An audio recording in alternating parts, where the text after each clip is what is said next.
الدائمة على أعدائهم أجمعين من يوم ظلمهم إلى يوم الدين. أما بعد، وعن رسول الله صلى الله عليه وآله وسلم من مات ولم يعرف إمام زمانه مات ميتة جاهلية. صلوات پڑھیں. اللهم صل على محمد وآل محمد.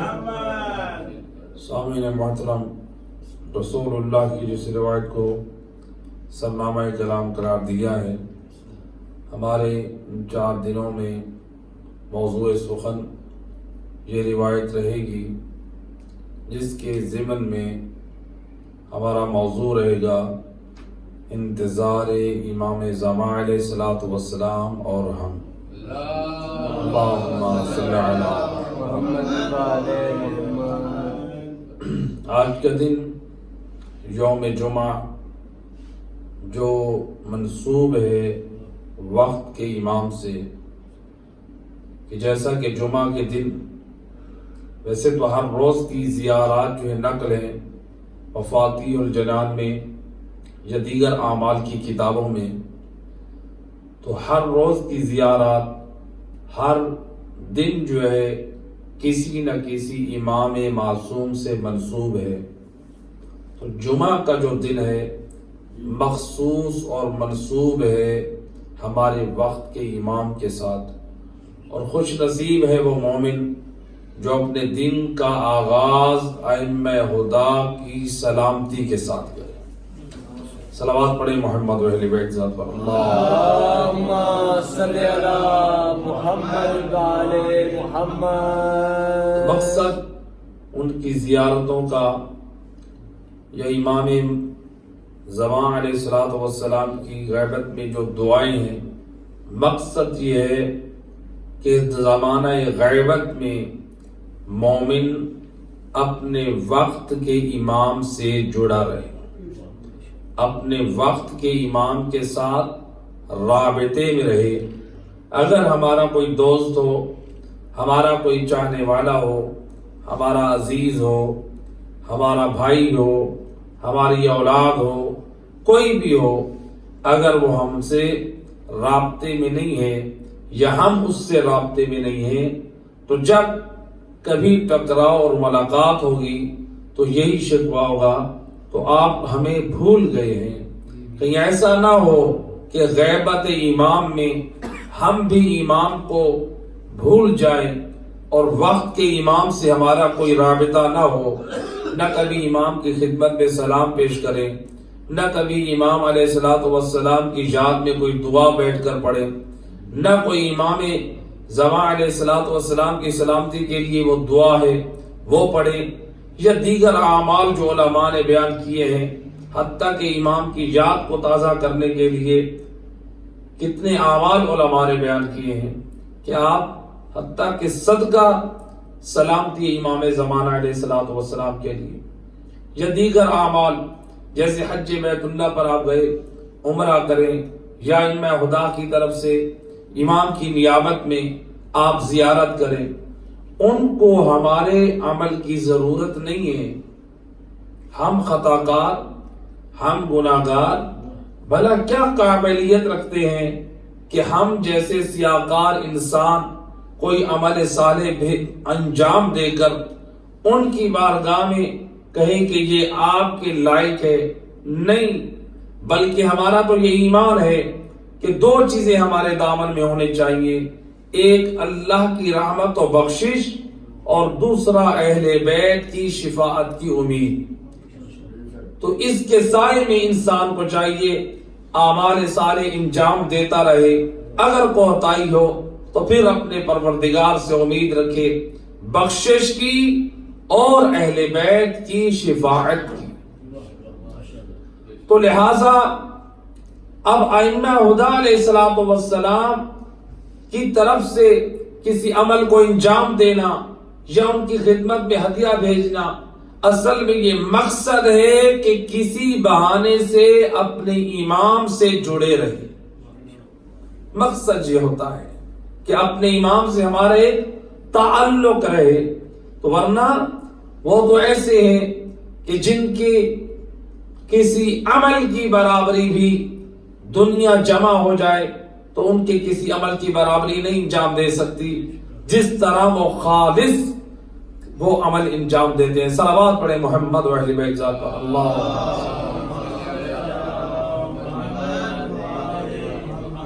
تو جس روایت کو ہم نے موضوع قرار دیا، اللہ کے رسول اس روایت کو علماء اہل سنت نے بھی نقل کیا ہے اور ہمارے علماء نے بھی، کہ لسان وحی سے فرمایا من مات ولم یعرف امام زمانہ مات میتۃ الجاہلیہ، جو اپنے زمانے کے امام کی معرفت کے بغیر مرا وہ جاہلیت کی موت مرا۔ اب دیکھنا یہ ہے کہ اپنے زمانے کے امام کی سے معرفت سے مراد کیا ہے؟ کیا بات؟ معرفت نہیں ہے تو جاہلیت کی موت ہے، اور جاہلیت کی موت کیا مراد ہے؟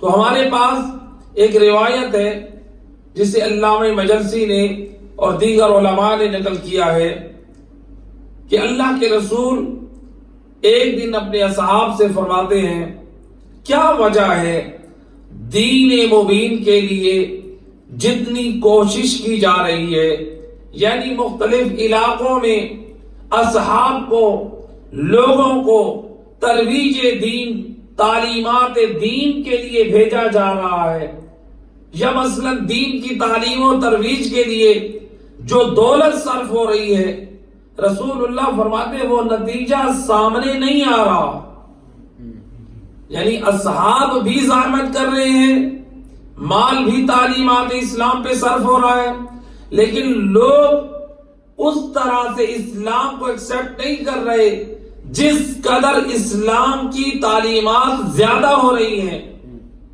تو کسی نے کہا یا رسول اللہ وہ جو ابو الحکم ہے اس کی وجہ سے لوگ اسلام کو قبول نہیں کر رہے ہیں۔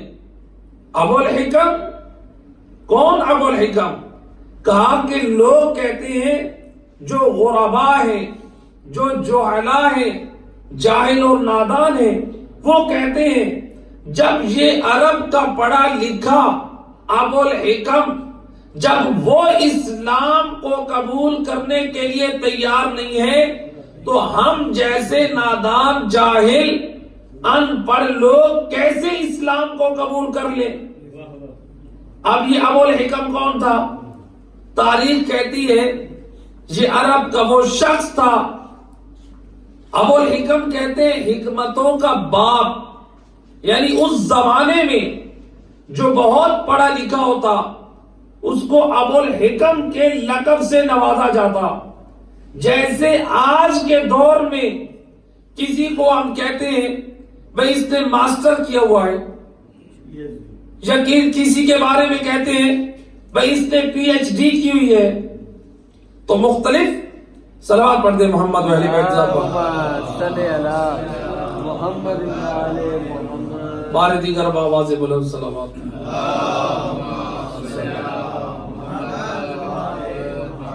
تو مختلف، یعنی انسان اپنی تعلیم پہ ناز کرتا ہے، فخر کرتا ہے، کہا جاتا ہے کہ اس نے پی ایچ ڈی کی ہے، یا اس نے ماسٹر کیا ہے، یا اس نے فلاں ڈپلوما کیا ہے۔ تو اس زمانے میں بھی جو پڑھا لکھا ہوتا تھا، جس نے پی ایچ ڈی کی ہوتی تھی، اس کو ابو الحکم کے نام سے نوازا جاتا تھا۔ یعنی زمانے جاہلیت میں یہ ایک بہت بڑی ایک ڈگری ہوتی تھی۔ اب رسول اللہ نے یہ دیکھا کہ اس شخص کو اسلام کی طرف دعوت دی جا رہی ہے لیکن وہ اسلام کو قبول نہیں کر رہا، تو گویا اس کے سامنے دو چیزیں تھی۔ ایک تھا اس کے وقت کا ہادی امام الرحمہ سید الرسل، اور دوسری تھی رسول اللہ کی تعلیمات۔ تو جس کی وجہ سے وہ رسول کو بھی نظر انداز کر رہا ہے اور رسول کی تعلیمات کو بھی نظر انداز کر رہا ہے، تو جس کی وجہ سے لوگ اسلام کے قریب آنے کی بجائے اسلام سے دور ہو رہے ہیں، تو جب سید الرسل نے یہ سنا کہ اس بدبخت کی وجہ سے لوگ اسلام کے قریب نہیں آ رہے تو آپ نے فرمایا وہ ابو الحکم نہیں ابو جاہل ہے. وہ کون ہے؟ ابو جاہل ہے.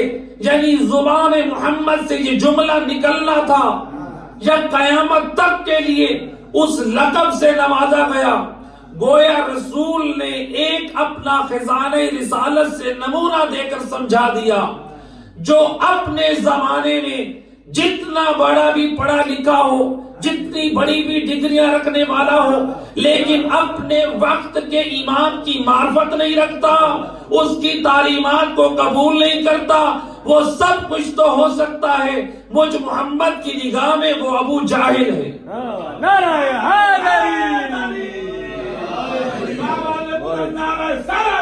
اللہم صلی علی محمد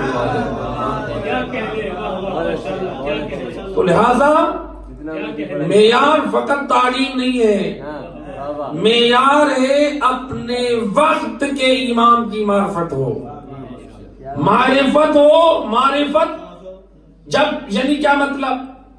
یعنی اسے تسلیم کر لیا ہے. معرفت کہتے ہیں کہ جن ہستیوں کو اللہ نے واجب و طاعت بنایا ہے، جن ہستیوں کو اللہ نے واجب و طاعت بنایا ہے، ان کی حب کو دل میں رکھ کر ان کی اتباع کرے، اسی کا نام ہے معرفت. یعنی رسول کو اس نے نظر انداز کیا، رسول کا کلمہ نہیں پڑھا.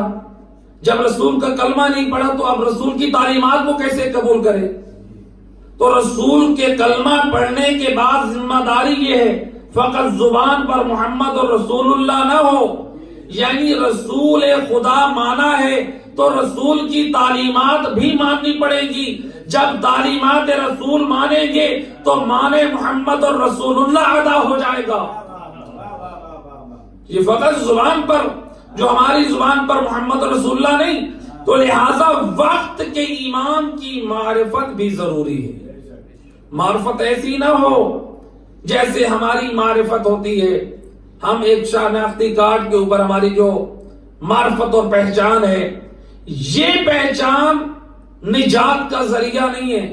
ورنہ کربلا میں کتنے ایسے اشقیاء ہیں جو زہرا کے لال کی یہ معرفت رکھتے ہیں کہ حسین جوانان جنت کے سردار ہیں، حسین زہرا کے لال ہیں، حسین علی کے فرزند ہیں، حسین رسول کے نواسے ہیں. تو گویا ان کی یہ معرفت ان کی نجات کی ضمانت نہ دے سکی.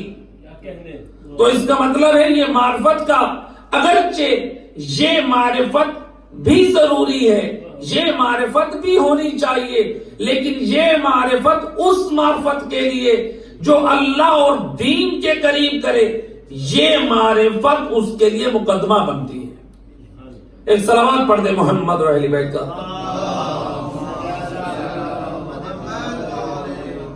تو لہذا معرفت امام کو سمجھیں. معرفت امام کیا ہے؟ ہم یہ سمجھ لیتے ہیں کہ ہم نے امام کی ولایت کا اقرار کر لیا ہے، اسی کا نام معرفت ہے. یہ معرفت نہیں ہے. انشاءاللہ ہمارے آگے جو دروس آئیں گے، لیکچرز، ان میں اس کی مزید وضاحت کریں گے. معرفت کو اگر ہم ایک اور انداز میں دیکھیں تو ہمارے پاس امام جعفر صادق علیہ الصلوۃ والسلام، اللہم صلی علی امام نے اس معنی معرفت امام کو سمجھایا ہے. مشہور روایت علماء سے، اہل علم سے سنتے رہتے ہیں، لیکن اس کے نتیجہ آج آپ کی خدمت میں پہنچانا ہے. سہل خراسانی روایت کہتی ہے ایک شخص ہے جو خراسان سے خدمت امام میں مدینے میں پہنچا. خراسان یہ اس زمانے کا خراسان جو تھا، یعنی آج کا خراسان یہ مشہد نہیں ہے. جیسے آج مشہد مقدس کو خراسان کہتے ہیں، یعنی پرانے زمانے میں خراسان افغانستان حتیٰ کہ پاکستان کا علاقہ سندھ وہ بھی خراسان کی حدود میں شامل تھا. تو خراسان کا ایک مومن پہنچا خدمت امام میں، سلام کر کے آیا اور آ کر کہتا ہے فرزند رسول لاکھوں مومن آپ کے حکم کے منتظر ہیں، آپ خروج کیوں نہیں کرتے؟ اب دیکھیں یہاں پر ایک اور بھی ہمیں چیز سمجھ آ رہی ہے، کبھی بھی یعنی وہ شخص امام کا وظیفہ بیان کرنا چاہ رہا ہے کہ آپ کو کیا کرنا چاہیے، ائمہ خدا اپنا وظیفہ شرعی بہتر جانتے ہیں، تو لہذا جو وارثان اہل بیت ہیں وہ علماء بھی اپنا وظیفہ شرعی بہتر جانتے ہیں۔ جو آج ہمارے ہاں یہ بعض لوگ کہتے ہیں کہ آغا سستانی کو ایسا کرنا چاہیے تھا یا آیت اللہ خامنائی رہبر معظم کو ایسے فتویٰ دینا چاہیے تھا، میرے دوست ان کو میرے اور تیرے مشوروں اور نصیحتوں کی ضرورت نہیں ہے، ہمیں ضرورت ہے کہ ہم ان کی نصائح پر عمل کر کے کامیابی کی زندگی گزاریں، کیونکہ جس ماحول میں انہوں نے زندگی گزاری ہے اور جس ماحول میں ہم زندگی گزار رہے ہیں بہت فرق ہے۔ صلوات پڑھ دے محمد و اہل بیت کا۔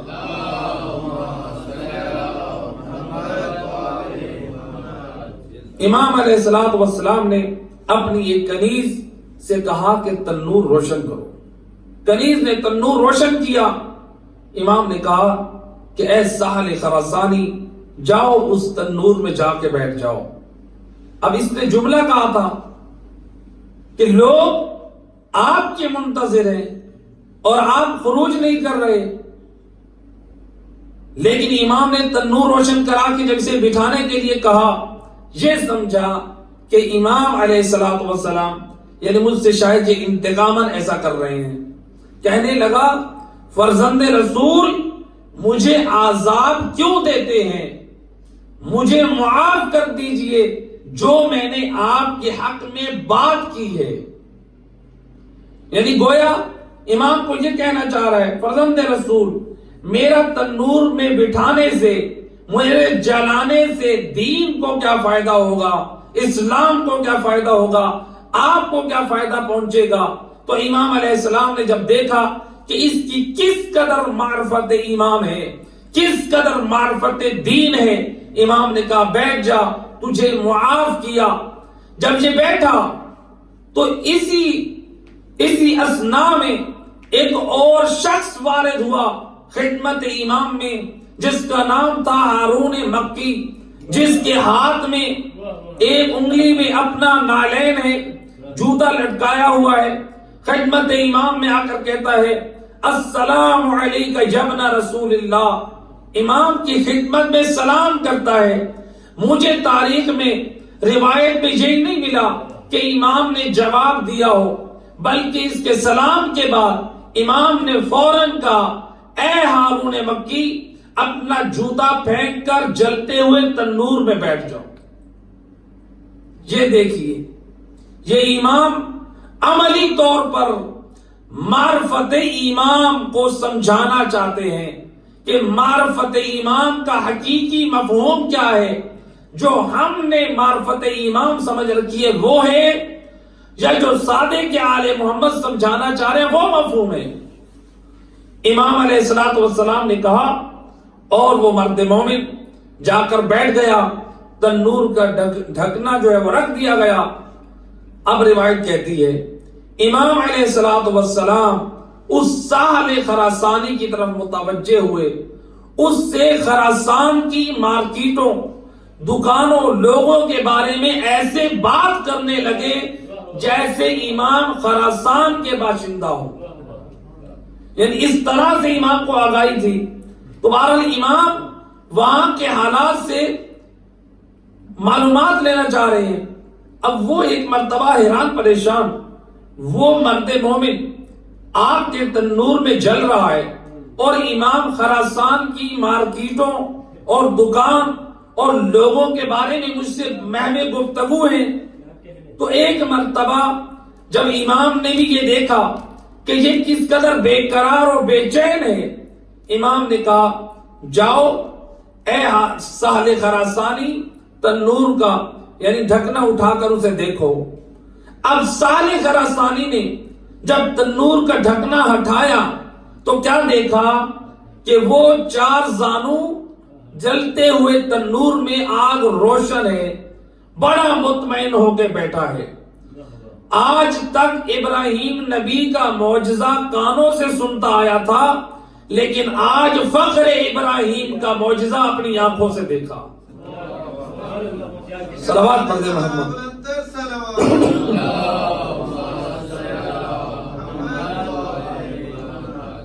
فخر ابراہیم کا معجزہ دیکھا، لیکن یہ معجزات ہم نے عرض کیا تھا کل بھی، یہ دشمنوں کے لیے تو یہ معجزہ ہے، لیکن اپنوں کے لیے یہ پیغام اور میسج ہے۔ امام علیہ السلام نے اسے کہا دیکھو، اس نے دیکھا اور کہا کہ باہر آ جائیں۔ جب وہ باہر آیا، امام نے سہل خراسانی سے پوچھا، اے سہل بتا، کیا اس جیسے میرے ناصر ہیں؟ کہنے لگا واللہ بخدا ایک بھی ایسا نہیں ہے۔ امام فرماتے اگر 5 ایسے مخلص ہوتے تو ہم خروج کرتے، ہم بہتر جانتے ہیں کہ ہمیں کب قیام کرنا ہے، یعنی ہم بہتر جانتے ہیں ہمیں کب خروج کرنا ہے، کسی کو یہ حق نہیں ہے وہ ہمارا شرعی وظیفہ جو ہے وہ معین کرے۔ تو اب اس روایت میں، یہاں تک تو آپ نے سنا ہوا، اس روایت میں ہمیں کیا پیغام مل رہا ہے؟ امام علیہ السلام کا مقصد اس ہارون مکی کو جلانا نہیں تھا، حتیٰ کہ وہ سہل خراسانی اگر بیٹھ جاتا اس کو بھی جلانا نہیں تھا۔ امام نے اس کو حکم دیا، وہ نہیں بیٹھا، بعد والا آیا وہ بیٹھا۔ امام یہی سمجھانا چاہتے ہیں بھئی میرا مقصد تمہیں جلانا نہیں ہے، ہمارا مقصد یہ ہے کہ جب ہم تمہیں کسی عمل کی طرف دعوت دے دیں تو تم فوراً لبیک کہہ دو، یعنی اس میں یہ نہ دیکھو کہ ہمارا اس میں نقصان ہے یا ہمارا اس میں نفع ہے۔ تو اے سال تو اپنا اس میں ضرر و نقصان دیکھ رہا تھا، اور ہارون مکی نے نہ نفع دیکھا نہ نقصان دیکھا، یہ دیکھا کہ جس ہستی کے نور ولایت کا میں نے اقرار کیا ہے اس نے مجھے حکم دیا ہے، اسی کا نام، اسی کو مان لینے کا نام معرفت ایمان۔ یہ کیفیت اگر ہمارے اندر پیدا ہو جائے تو معرفت ایمان کا نور ہمارے اندر آ جائے گا، ورنہ زبانی دعوے کرنے والے تو کتنے ہیں۔ غیبت ایمان میں ہر شخص اپنی شرعی ذمہ داری کو سمجھے۔ آج ہم ایک لقب سے جو ہمارے یہاں پاکستان میں جو اکثر گاڑیوں پہ یہ لفظ لکھا ہوتا ہے، یا منتقم، اے انتقام لینے والے، امام کے ناموں میں سے ہے۔ تو امام نے انتقام کس سے لینا ہے؟ کبھی سوچیں اس پر، فکر کریں، امام نے کس سے انتقام لینا ہے؟ کیا امام نے انتقام دشمن سے لینا ہے فقط، یا امام نے انتقام ہر اس سے لینا ہے جس نے دین اسلام کے قوانین کی مخالفت کرنی ہے؟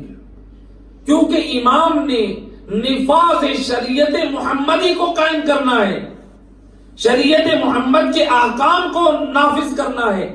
تو گویا امام کی نگاہ میں ہر وہ شخص مجرم ٹھہرے گا جو دین و اسلام کے احکام کو پامال کرے، چاہے وہ اپنا ہو چاہے وہ غیر ہو۔ تو لہذا امام انتقام لینے والے ہیں، یعنی جب بھی دیکھیں گے جو بھی مجرم ہے، امام نے ہر ایک کے اوپر حد شرعی کو قائم کرنا ہے۔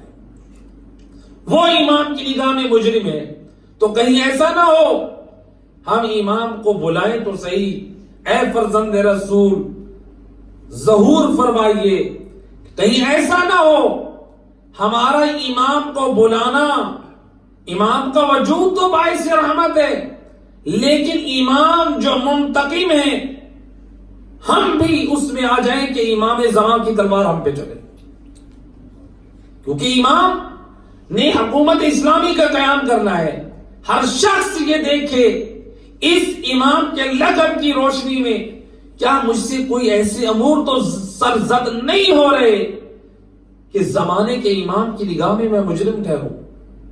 اگر ہماری زندگی میں نہ نمازیں ہوں، نہ روزے ہوں، نہ دین سے محبت ہو، نہ دین فہمی ہو، نہ قرآن فہمی ہو، نہ دین پر عمل ہو، نہ علماء کے پاس جا کر اپنا دین لینا ہو، پھر کیا ہم امام زمان علیہ السلام کے قریب ہو سکتے ہیں؟ امام نے تو نماز پنجگانہ کا احیا کرنا ہے، امام نے تو تعلیمات قرآن کا احیا کرنا ہے۔ شیخ عباس قمی نے روایت نقل کی ہے کہ جب امام زمان علیہ السلام اللہم صلی علی امام جب ظہور فرمائیں گے تو امام نے ہر اس 20 سالہ نوجوان پر بھی امام کی تلوار چلے گی جو مسائل شرعی سے واقف نہیں ہوگا۔ مسائل شرعی جسے ہم اہمیت نہیں دیتے ہیں، یہ بہت اہم چیز ہے۔ اگر احکام شریعت سے واقفیت نہیں ہے، احکام شرعی سے واقفیت نہیں ہے، نہ نماز صحیح ہے، نہ روزہ صحیح ہے، نہ حج صحیح ہے، فقط عبادات صحیح نہیں ہے، بلکہ جو ہمارے معاملات ہیں، جو بزنس کاروبار ہے، شریعت کے احکام نہیں جانتے تو ہمارے لیے کبھی وہ سود کا کاروبار ہو سکتا ہے، کبھی ہم کسی کا مال غصب اور غبن کے زمرے میں آ سکتے ہیں۔ یعنی فقہ جعفری سے دور رہیں گے تو گناہوں کی وادی میں رہیں گے، معصیت میں رہیں گے، دین سے دور رہیں گے۔ تو لہذا یہ واجب ہے، جو 3 علوم واجب ہیں، ہر شخص پر واجب ہے۔ 3 علوم، ایک ہے علم توحید، علم عقائد، واجب ہے ہر شخص پر سیکھنا۔ دوسرا علم فقہ، جو روزمرہ کے مسائل ہیں ان کا سیکھنا ہر شخص پر واجب ہے۔ اور تیسرا علم اخلاق، جب تک انسان کا اخلاق صحیح نہیں ہوگا انسان کے لیے اس کا اپنا گھر بھی جنت نہیں بن سکتا، ورنہ بد اخلاق انسان دوسروں کے لیے تو وہ آگ ہے ہی، اس کا اپنا گھر بھی جہنم بن جاتا ہے۔ ایک صلوات پڑھ دے محمد و اہل بیت۔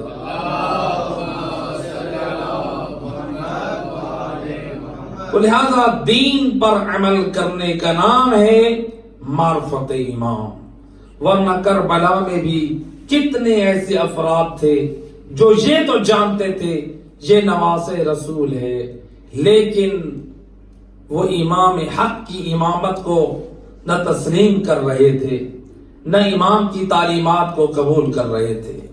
بس اپنے زمانے کے امام کی معرفت نہ ہونے کے سبب سے کربلا میں بھی اشقیاء نے ایسا جرم کیا کہ جب عصر عاشور تھی، زہرا کا لال کسی دنیاوی غرض کے لیے نہیں، دین الہی کی بقا کے لیے اپنی بہنوں اور بیٹیوں، اپنے اصحاب و انصار، اپنے بھائیوں کے ہمراہ کربلا میں دین کی بقا کے لیے حسین نے سب کچھ قربان کر دیا۔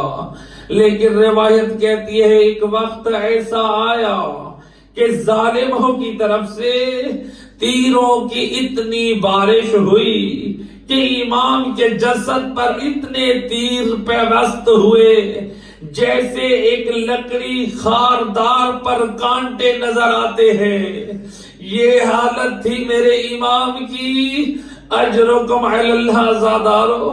روایت کہتی ہے یہ امام کے سر اقدس پر پیشانی پر ایک لعین نے پتھر مارا، امام کی پیشانی سے خون کا فوارہ جاری ہوا۔ یہ امام نے اپنی آواز سے خون کو روکنا چاہا، یہ ایک لعین نے وار کیا، ہے زہرا کے لال میں ایک کمزوری پیدا ہونے لگی۔ اجرکم علی اللہ زادارو۔ روایت کہتی ہے ایک لعین نے بڑھ کر اس زور سے نیزہ مارا جو زہرا کے لال کے پہلو میں پیوست ہوا۔ ہائے وہ نیزہ لگنا تھا، حسین نے زین کو چھوڑ دیا، یا زمین پر آئے. ادھر سے علی کی بیٹی نے فریاد کی اویحک یا عمر ایقتل ابن رسول اللہ وانت تنظر الیہ. اے عمر ابن سعد احیا کر، اے زہرا کا لال مارا جا رہا ہے اور تو کھڑا دیکھ رہا ہے. اس لعین نے اپنا رخ بدلا. جب اس نے رخ بدلا علی کی بیٹی نے غربت کا دوسرا نوحہ پڑا. دیکھا جب میرے بھیا کی کوئی حفاظت کرنے والا نہیں ہے، حجت تمام کرنے کے لیے فرمایا اما فیکم مسلم، تم میں کوئی میرے نانا کا کلمہ گو نہیں ہے کہ محمد کے نواسے کا دفاع کرے. بس عزادارو، ہے زہرا کی بیٹی کا یہ کہنا تھا. یہ روایت کہتی ہے ادھر سے بے حیا شمر لعین نے آواز دی اے اشقیا کیا ہو گیا ہے؟ اے ٹوٹ پڑو کرو حملہ زہرا کے لال پر. بس یہ کہنا تھا. یہ ایک ملعون نے تیر کا نشانہ بنایا جو میرے مولا کے منہ مبارک میں لگا. اے دوسرے لعین نے حملہ کیا، آپ کے دائیں بازو کے ہتھیلی کو کٹ کیا. یا ایک اور ملعون نے بڑھ کر کمر کی طرف سے وار کیا. زہرا کا لال برداشت نہ کر سکا. ہے کبھی منہ کے بل زمین پہ گرتے ہیں تو کبھی اٹھتے ہیں. سنو گے عزادارو، ایک لعین آگے بڑھا. ابن سلام روایت کہتی ہے اس لعین نے ایک نیزہ زہرا کے لال کے گلوئے مبارک پر مارا. بس اس کا یہ نیزہ مارنا تھا یا بے دردی سے کھینچ کر دوبارہ حسین کے سینے کی ہڈیوں میں پیوست کیا. اب جو نیزہ لگا زہرا کا لال نہ سنبھلا، اے زمین کربلا پہ جا گرا. الا لعنت اللہ علی القوم الظالمین وسيعلم الذين ظلموا أي منقلب ينقلبون. ماتم حسین.